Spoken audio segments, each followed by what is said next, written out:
जिस तरीके से हमने पहला 6 ओवर खेला, जितने रन हमको करने थे हम उतने रन नहीं कर पाए क्योंकि विकेट चली गई थी।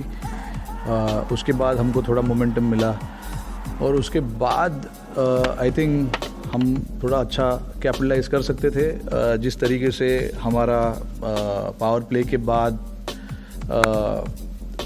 बाकी के आई थिंक 7 या 8 ओवर जो हमने खेले थे from over number 7 to over number 12 और 13, हम ठीक तरीके से गेम क्लोज नहीं कर पाए हमारे बैटिंग को लेकर।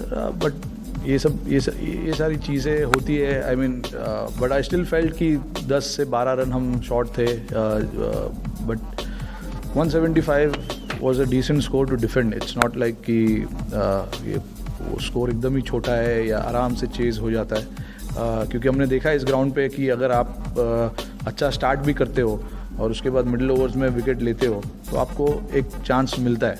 और जैसे हमें भी आज चांस मिला था, उनकी जो शुरुआत हुई थी पहले जो 6 ओवर में उन्होंने बैटिंग की, आई थिंक पावर प्ले में 55 रन के आसपास उन्होंने कुछ बनाया। उसके बाद भी जो नेक्स्ट 3 या 4 ओवर थे उसमें भी उन्होंने काफ़ी रन बनाया। तो डेफिनेटली हम लोग अंडर प्रेशर में थे, बट हमारे स्पिनर्स ने आके एक उम्मीद जताई हमारे सारे हम लोगों के अंदर, बट इवेंचुअली गेम क्लोज नहीं कर पाए।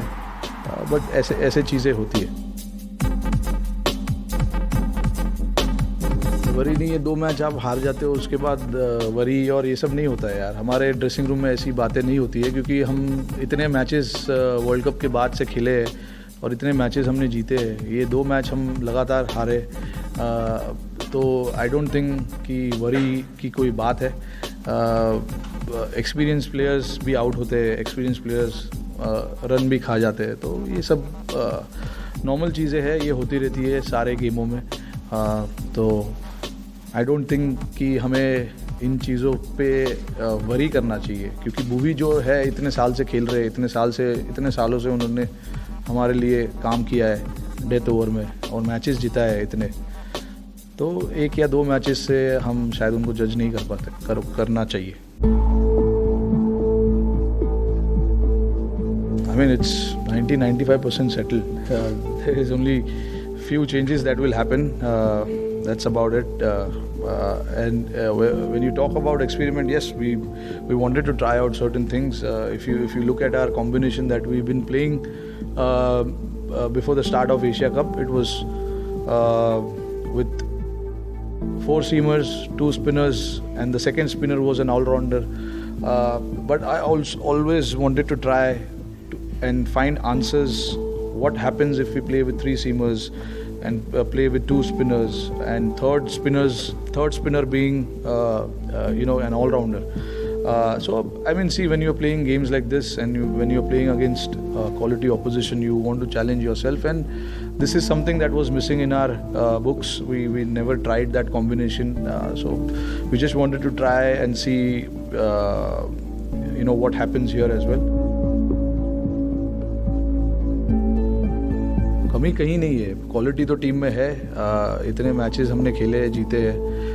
I think somewhere down the line ऐसे टूर्नामेंट में जहाँ पे ऑपोजिशंस अलग अलग होते हैं वहाँ पे प्रेशर ज़्यादा होता है, क्योंकि आप एक बायलैटरल में एक ही ऑपोजिशन के साथ 3-5 मैच खेलते हो, तो वहाँ पे आपको पता चलता है कि ये ऑपोजिशन आज इन्होंने ऐसा किया है, कल हमें पता है कि हमें क्या प्लान से आना है। बट जब आप ऐसे टूर्नामेंट्स खेलते हो, वर्ल्ड कप, एशिया कप, यहाँ पे चैलेंज इसीलिए होता है क्योंकि अलग अलग टीम सामने आती है, अलग अलग प्लान से आएंगी। तो इस चीज़ के बारे में हमने काफ़ी बात की है ड्रेसिंग रूम में कि हमें टीमों के आगे रहना चाहिए और हमारी जो सोच है वो सोच को हमें आगे रखना चाहिए, क्योंकि तभी आपको रिजल्ट्स मिलेंगे। बट हाँ देखिए, अनफॉर्चुनेट है अभी जैसे आप बोल रहे हो आईसीसी वर्ल्ड कप में हम क्वालिफाई नहीं कर पाए थे, अभी एशिया कप में हम 2 मैच हार चुके हैं। ये चैलेंज है हमारे लिए, हम सारे लड़के, सारी टीम जानती है कि हमारे लिए ये बड़ा चैलेंज है आईसीसी टूर्नामेंट्स में। बट यहाँ पे काम हमारा यही है कि वो लड़कों को प्रेशर सिचुएशन में जब होते हैं तो उनको समझ में आना चाहिए कि कैसे डिसीजंस लेने हैं, कैसे कौन से बॉल्स डालने हैं, बैटिंग जब आप कर रहे हो अंडर प्रेशर तो कौन से शॉट्स खेलने हैं।